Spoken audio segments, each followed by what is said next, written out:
எல்லா புகழும் நம்மை படைத்த இறைவன் ஒருவனுக்கே. அஸ்ஸலாமு அலைக்கும். இன்றைய தலைப்பு ஒரு சில நபிமார்களின் ஒரு சில செய்திகள். பிஸ்மில்லாஹிர் ரஹ்மானிர் ரஹீம். இறைவன் திருமறையில் கூறுகின்றான், ஆதி என்னும் மக்களிடம் அவர்களுடைய சகோதரர் ஹூதை நம்முடைய தூதராக அனுப்பி வைத்தோம். அவர்களை நோக்கி அவர் கூறினார், என்னுடைய மக்களே, இறைவன் ஒருவனையே நீங்கள் வணங்குங்கள். அவனைத் தவிர வேறு நாயன் உங்களுக்கு இல்லை. வேறு நாயன் ஒன்றென்று கூறும் நீங்கள் கற்பனையாக பொய் கூறுபவர்களே. என்னுடைய மக்களை, இதற்காக நான் உங்களிடத்தில் யாதொரு கூலியும் கேட்கவில்லை. என்னுடைய கூலி என்னை படைத்தவனிடமே அன்றி வேறு யாரிடமும் இல்லை. இவ்வளவு கூட நீங்கள் அறிந்து கொள்ள வேண்டாமா? என்னுடைய மக்களே, நீங்கள் உங்கள் இறைவனிடம் பாவ மன்னிப்பை கோரி மனம் வருந்தி அவன் பக்கம் திரும்புங்கள். அவன் தடுத்திருக்கும் மழையை உங்கள் மீது ஏராளமாக பொழியச் செய்வான். உங்களுடைய பலத்தை பின்னும் பின்னும் உங்களுக்கு அதிகரிக்கச் செய்வான். ஆகவே நீங்கள் அவனை புறக்கணித்து குற்றமிழைத்து விடாதீர்கள் என்றும் கூறினார். அதற்கு அவர்கள், ஹூதை, நீர் நாம் விரும்பியவாறு யாதொரு அத்தாட்சியும் நம்மிடம் கொண்டு வரவில்லை. உம்முடைய சொல்லுக்காக நாங்கள் எங்களுடைய தெய்வங்களை விட்டுவிட மாட்டோம். உம்மை நாங்கள் நம்பவும் மாட்டோம் என்று கூறினார்கள். அன்றி எங்களுடைய சில தெய்வங்கள் உமக்கு கேடு உண்டு பண்ணிவிட்டன. ஆதலால் நீர் மதி இழந்து விட்டீர் என்பதை தவிர உம்மை பற்றி நாங்கள் வேறு கூறுவதற்கில்லை என்றும் கூறினார்கள். அதற்கு அவர், நிச்சயமாக நான் இறைவனை சாட்சியாக்குகின்றேன். நிச்சயமாக நான் அவனையன்றி நீங்கள் இணைவைத்து வணங்குபவர்களிலிருந்து விலகி கொண்டேன். இதற்கு நீங்களும் சாட்சியாக இருங்கள் என்று கூறினார். ஆகவே அவனை என்று நீங்கள் யாவரும் ஒன்று சேர்ந்து எனக்கு செய்யக்கூடிய சூழ்ச்சிகளை செய்து பாருங்கள். இதில் நீங்கள் எனக்கு சிறிதும் அவகாசம் அளிக்க வேண்டாம். நிச்சயமாக நான் என்னுடைய காரியங்கள் யாவற்றையும் என்னையும் உங்களையும் படைத்து பாதுகாப்போனாகிய இறைவனிடமே ஒப்படைத்து விட்டேன். ஒவ்வொரு ஜீவராசியின் முன்குடுமையையும் அவனே பிடித்து கொண்டிருக்கின்றான். நிச்சயமாக என் இறைவன் நீதியின் நேரான வழியில் இருக்கின்றான். நீங்கள் என்னை புறக்கணிப்பீர்களாயின் அதை பற்றி எனக்கு கவலை இல்லை.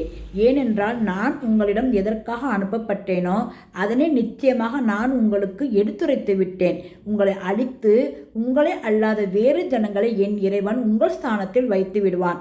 இதற்காக நீங்கள் அவனுக்கு யாதொரு தீங்கும் செய்ய முடியாது. நிச்சயமாக என் இறைவன் யாவற்றையும் பாதுகாப்போனாக இருக்கின்றான். ஆகவே அவன் என்னையும் ரட்சித்துக் கொள்வான் என்றும் கூறினார்.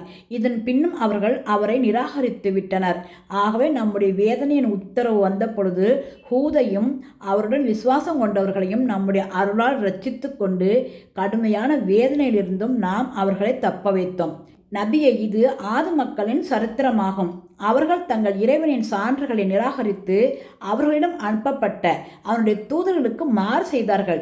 அன்றி பிடிவாத முரடர்கள் அனைவருடைய துர்போதனைகளையும் அவர்கள் பின்பற்றினார்கள். இவ்வுலகில் இறைவனுடைய சாபம் அவர்களை தொடர்ந்தது. மறுமை நாளிலும் அவ்வாறே. நிச்சயமாக ஆது மக்கள் தங்கள் இறைவனுக்கு மாறு செய்தார்கள் என்பதையும் ஹூது நபியுடைய மக்களாகிய ஆதுகளுக்கு கேடுதான் என்பதையும் அறிந்து கொள்ளுங்கள். சமூது என்னும் மக்களிடம் அவர்களுடைய சகோதரர் சாலிகை நம்முடைய தூதராக அனுப்பி வைத்தோம். அவர் அவர்களை நோக்கி, என்னுடைய மக்களே, இறைவன் ஒருவனே நீங்கள் வணங்குங்கள். உங்களுக்கு அவனைத் தவிர வேறு நாயன் இல்லை. அவனே உங்களை பூமியிலிருந்து உண்டாக்கினான். அதிலேயே அவன் உங்களை வாழவும் செய்தான். ஆதலால் நீங்கள் அவனிடமே மன்னிப்பை கோரி அவன் பக்கம் திரும்புங்கள். நிச்சயமாக என்னுடைய இறைவன் உங்களுக்கு மிக சமீபமானவனாகவும் பிரார்த்தனைகளை அங்கீகரிப்பவனாகவும் இருக்கின்றான் என்று கூறினார். அதற்கு அவர்கள் சாலிஹ் நபியை நோக்கி, சாலிஹே, இதற்கு முன்னெல்லாம் நீர் எங்களுடைய நம்பிக்கைக்கு பாத்திரமுடையவராக இருந்தீர். எங்கள் மூதாதைகள் வணங்கி கொண்டிருந்த தெய்வங்களை நாங்கள் வணங்கக்கூடாதென்று நீர் எங்களை தடை செய்கிறீரா?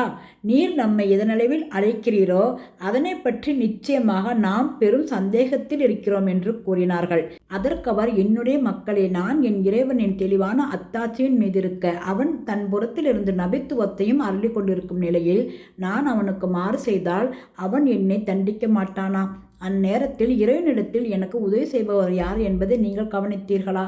நீங்களோ எனக்கு நஷ்டத்தை என்று யாதொன்றையும் அதிகப்படுத்திவிட மாட்டீர்கள் என்றும் கூறினார். அன்றி என்னுடைய மக்களை, இது இறைவனுடைய ஒரு பெண் ஒட்டகமாகும். உங்களுக்கு இது ஓர் அத்தாட்சியாகவே அளிக்கப்பெற்றுள்ளது. ஆகவே இறைவனுடைய பூமியில் அது விரும்பிய இடத்தில் மேய அதனை விட்டுவிடுங்கள். அதற்கு யாதொரு கெடுதலும் செய்ய கருதி அதனை தொடாதீர்கள். அவ்வாறு செய்தால் அதி சீக்கிரத்தில் வேதனை உங்களை பிடித்து கொள்ளும் என்று சொன்னார். எனினும் அவர்கள் அவருடைய கட்டளைக்கு மாறு செய்து அதன் கால் நரம்பினை துண்டித்து விட்டார்கள். ஆகவே அவர்களை நோக்கி, இனி 3 நாட்கள் வரையில் உங்கள் வீடுகளை வீடுகளில் இருந்து கொண்டு நீங்கள் சுகம் அடையலாம். அதற்கு பின்னர் இறைவனுடைய வேதனை உங்களை வந்தடையும். இது தவறாத வாக்காகும் என்று கூறினார். வேதனையை பற்றிய நம்முடைய கட்டளையின்படி வேதனை வந்த பொழுது சாலிகையும் அவருடன் விசுவாசம் கொண்டவர்களையும் வேதனையிலிருந்தும் அந்நாளின் இழிவிலிருந்தும் நம்முடைய அருளை கொண்டு நாம் ரட்சித்து கொண்டோம். நபியே, நிச்சயமாக உம்முடைய இறைவன் பலவானும் யாவரையும் மிகைத்தவனுமாக இருக்கின்றான். ஆகவே வரம்பு மீறியவர்களை இடிமுழக்கம் பிடித்து கொண்டது. அவர்கள் தங்கள் வீடுகளில் இருந்தவாறே இறந்து கிடக்க பொழுது விடிந்தது. அதற்கு முன்னர் அங்கு அவர்கள் ஒரு காலத்தில் வசித்திருக்காததைப் போல் யாதொரு அடையாளமும் இன்றி அடைந்துவிட்டனர். நிச்சயமாக சமூக மக்கள் தங்கள் இறைவனை நிராகரித்து விட்டார்கள். அந்த சமூக மக்கள் மீது சாபம் ஏற்பட்டு விட்டது என்பதை அறிந்து கொள்ளுங்கள். நிச்சயமாக மலக்குகளிலுள்ள நம்முடைய தூதர்கள் இப்ராஹிமுக்கு நன்மாராயம் கொண்டு வந்து உமக்கு சாந்தியும் சமாதானமும் உண்டாவதாக என்று கூறினர். இப்ராஹிம் அதற்கு பிரதியாக உங்களுக்கும் சாந்தியும் சமாதானமும் உண்டாவதாகும் என்று கூறி சிறிதும் தாமதிக்காது அறுத்து பொரித்ததொரு கன்றுவின் மாமிசத்தை கொண்டு வந்து அவர்கள் முன் வைத்தார். அவர்களுடைய கைகள் அதனிடம் செல்லாததை அவர் கண்டதும் அவர்களை பற்றி சந்தேகித்தார். அவர்களை பற்றிய பயமும் அவர் மனதில் ஊசாடியது. அப்பொழுது அவர்கள் இப்ராஹிமை நோக்கி, நீர் பயப்படாதீர், நிச்சயமாக நாங்கள் லூத்துடைய மக்களிடம் அவர்களை அழித்துவிட அனுப்பப்பட்டுள்ளோம் என்று கூறினார்கள். அச்சமயம் அங்கு நின்று கொண்டிருந்த அவருடைய கிளமனைவி லூத் நபியின் மக்கள் செய்யும் தீய காரியங்களை செவியுற்று சிரித்தாள்.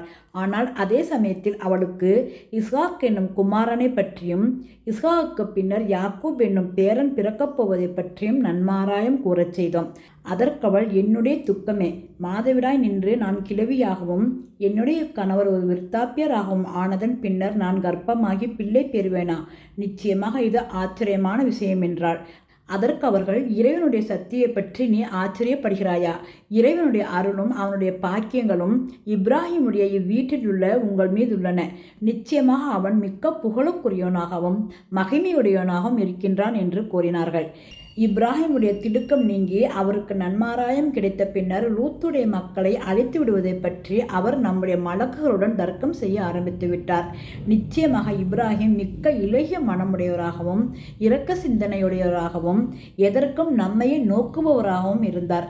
ஆகவே அத்தூதர் இப்ராஹிமை நோக்கி, இப்ராஹிமே, நீர் இதை பற்றி தர்க்கம் செய்யாது புறக்கணித்துவிடும். நிச்சயமாக அவர்களை அழிப்பதற்காக இறைவனுடைய கட்டளை பிறந்துவிட்டது அன்றி நிச்சயமாக அவர்களால் தவிர்க்க முடியாத வேதனை அவர்களை வந்தடையும் என்று கூறினார்கள்.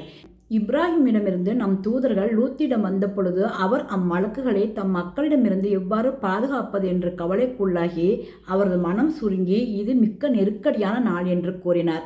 இதற்குள் அவருடைய மக்கள் அவரிடம் விரைந்தோடி வந்தார்கள். இதற்கு முன்னரும் அவர்கள் தீய காரியங்களே செய்து கொண்டிருந்தனர். இதனை நாடிய அவர்களிடம் அவர்கள் வந்தனர்.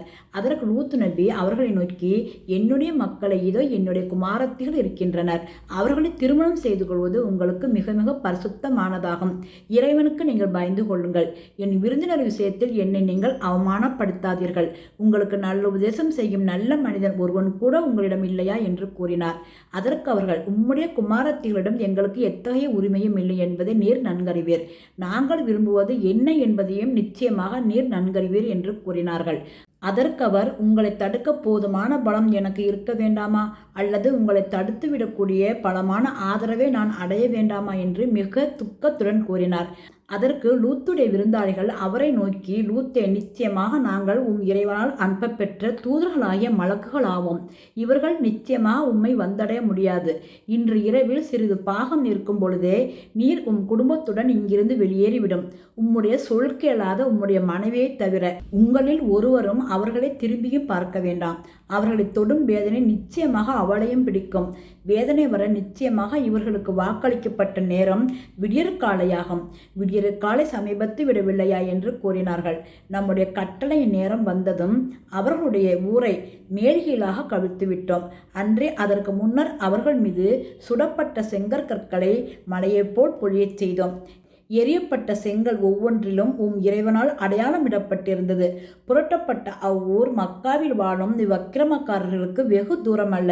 விரும்பினால் அதனை இவர்கள் நேரில் சென்று பார்த்து கொள்ளலாம். மத்தியன் என்னும் ஊர் மக்களுக்கு அவர்களுடைய சகோதரர் சுவைபை நம்முடைய தூதராக அனுப்பி வைத்தோம்.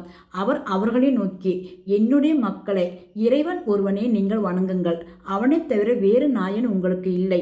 அளவையும் நிறைவையையும் குறைக்காதீர்கள். நீங்கள் நல்ல நிலைமையில் இருப்பதே நான் காண்கிறேன். அவ்வாறிருக்க அளவையும் நிறுவையையும் குறைத்து ஏன் மோசம் செய்கிறீர்கள்? அவ்வாறு செய்தால் நிச்சயமா உங்களை சூழ்ந்து கொள்ளக்கூடிய வேதனை ஒரு நாளில் உங்களை வந்தடையும் என்று நான் பயப்படுகிறேன். அன்று என்னுடைய மக்களே, அளவையும் நிறுவையையும் நீதமாக பூர்த்தியாக்கி வையுங்கள். மனிதர்களுக்கு கொடுக்க வேண்டிய அவருடைய பொருள்களை குறைத்து விடாதீர்கள். பூமியில் விஷமம் செய்து கொண்டும் அலையாதீர்கள். நீங்கள் உண்மையாகவே விசுவாசம் கொண்டவர்களாக இருந்தால் உங்கள் தொழிலில் லாபகரமாக இறைவன் மீதப்படுத்துவது உங்களுக்கு மிக்க மேலானதாகும். நான் உங்களை கண்காணிப்பவன் அல்ல, இறைவன்தான் உங்களை கண்காணிப்பவன். ஆகவே அவனுக்கு நீங்கள் பயந்து நடந்து கொள்ளுங்கள் என்று கூறினார். அதற்கு அவர்கள், சுவைபே, நாங்கள் எங்கள் மூதாதைகள் வணங்கிய தெய்வங்களை விட்டுவிடும்படியாகவும் நாங்கள் எங்கள் பொருள்களில் எங்கள் விருப்பப்படி செய்வதை விட்டுவிடும்படியாகவும் நீர் எங்களுக்கு கட்டளையிடும்படி உம்முடைய தொழுகையா உம்மை தூண்டுகிறது? நிச்சயமா நீர் மிக்க கிருபையுள்ள நேர்மையானவர்தாம் என்று பரிகாசமாக கூறினார்கள். அதற்கவர், என்னுடைய மக்களை, என் இறைவனின் தெளிவான அத்தாட்சியின் மீது நான் இருப்பதையும் அவன் எனக்கு வேண்டிய ஆகாரத்தை நல்ல விதமாக அளித்து வருவதையும் நீங்கள் அறிவீர்களா? இந்நிலைமையில் மக்களை நான் மோசம் செய்ய வேண்டிய அவசியமில்லை. ஆகவே நான் தீமையிலிருந்து உங்களை தடுக்கும் தீமையான விஷயங்களை செய்து உங்களுக்கு மாறு செய்ய விரும்பவில்லை. நீங்கள் செய்யக்கூடாது என்று கூறும் காரியத்தை நானும் செய்ய மாட்டேன். என்னால் இயன்ற மட்டும் உங்களை சீர்திருத்துவதை தவிர வேறொன்றையும் நான் விரும்பவில்லை. இறைவனின் உதவியின்றி நான் உங்களை சீர்திருத்தும் விஷயத்தில் வெற்றி அடைய முடியாது. அவனையே நான் நம்பியிருக்கின்றேன், அவனையே நான் நோக்கியும் நிற்கின்றேன். என்னுடைய மக்களே, உங்களுக்கு என் மீதுள்ள விரோதம் நூகுடைய மக்களையும் ஹூதுடைய மக்களையும் சாலிஹுடைய மக்களையும் பிடித்தது போன்ற வேதனை உங்களையும் பிடித்து கொள்ளும்படி செய்துவிட வேண்டாம். லூத்துடைய மக்கள் இருந்த இடமும் காலமும் உங்களுக்கு தூரமல்ல. ஆகவே உங்கள் இறைவனிடம் நீங்கள் மன்னிப்பை கோருங்கள். உங்கள் பாவங்களை விட்டு மனம் வருந்தி அவனிடமே நீங்கள் திரும்புங்கள். நிச்சயமாக என் இறைவன் மிக்க அன்புடையோனாகவும் கிருபையுடன் நேசிப்போனாகவும் இருக்கின்றான் என்று கூறினார். அதற்கு அவர்கள், சுவைபே, நீர் கூறுபவற்றில் பெரும்பாலானவற்றை நாம் விளங்கிக் கொள்ள முடியவில்லை. நிச்சயமாக நாம் உம்மை எங்களில் மிக்க பலகீனமானவராகவே காண்கிறோம். உம்முடைய இனத்தார் இல்லாவிடில் உம்மை கல்லெறிந்தே கொண்டிருப்போம். நீர் நம்முடைய மதிப்புக்குரியவர் அல்ல என்றார்கள். அதற்கு அவர், என்னுடைய மக்களே, இறைவனை விட என்னுடைய இனத்தாரா உங்களுக்கு மிக்க மதிப்புடையவர்களாகிவிட்டனர். நீங்கள் அவனை புறக்கணித்து விட்டீர்கள். நிச்சயமாக என் இறைவன் உங்கள் செயலை சூழ்ந்து கொண்டிருக்கின்றான் என்று கூறினார். அன்று என்னுடைய மக்களே, நீங்கள் உங்கள் போக்கில் உங்கள் காரியத்தை செய்து கொண்டிருங்கள். நானும் என் போக்கில் என் காரியத்தை செய்து கொண்டிருக்கிறேன். இழிவுபடுத்தும் வேதனை யாரை வந்தடையும், பொய் சொல்பவர் யார் என்பதை நீங்கள் சீக்கிரத்தில் அறிந்து கொள்வீர்கள். அந்நேரத்தை நீங்கள் எதிர்பார்த்திருங்கள். நிச்சயமாக நானும் உங்களுடன் அதனை எதிர்பார்த்திருக்கின்றேன் என்று கூறினார். பின்னர் அவர்களிடம் நம்முடைய கட்டளை வந்த பொழுது சுவைபையும் அவருடன் விசுவாசம் கொண்டவர்களையும் நம் அருளை கொண்டு நாம் ரட்சித்து கொண்டோம். அக்கிரமம் செய்தவர்களை இடிமுழக்கம் பிடித்து கொண்டது. அவர்கள் தங்கள் வீடுகளில் இருந்தவாறு இறந்து கிடக்க பொழுது விடிந்தது. அதில் அவர்கள் ஒரு காலத்திலும் வசித்திருக்காதவர்களைப் போல் யாதொரு அடையாளமுமின்றி அழிந்துவிட்டனர். சமூது மக்கள் மீது சாபம் ஏற்பட்டபடியே இந்த மத்தியன் மக்கள் மீதும் சாபம் ஏற்பட்டு விட்டது என்பதை அறிந்து கொள்ளுங்கள். வானங்களிலும் பூமியிலும் மறைந்திருப்பவை யாவும் அவற்றின் ஞானமும் இறைவனுக்குரியனவே. சகல காரியங்களும் அவனிடமே கொண்டு வரப்படும். ஆதலால் அவன் ஒருவனையே நீங்கள் வணங்குங்கள், அவனையே நம்புங்கள். உங்கள் இறைவன் நீங்கள் செய்பவர்களை பற்றி பாராமுகமாய் இல்லை என்று இறைவன் தன்னுடைய திருமறையில் கூறுகின்றான். இந்த செய்திகளை இத்துடன் முடித்துக் கொள்கிறேன். இன்னும் விரிவாக அனைத்தையும் அலசி ஆராய்வோம் இன்ஷா அல்லாஹ்.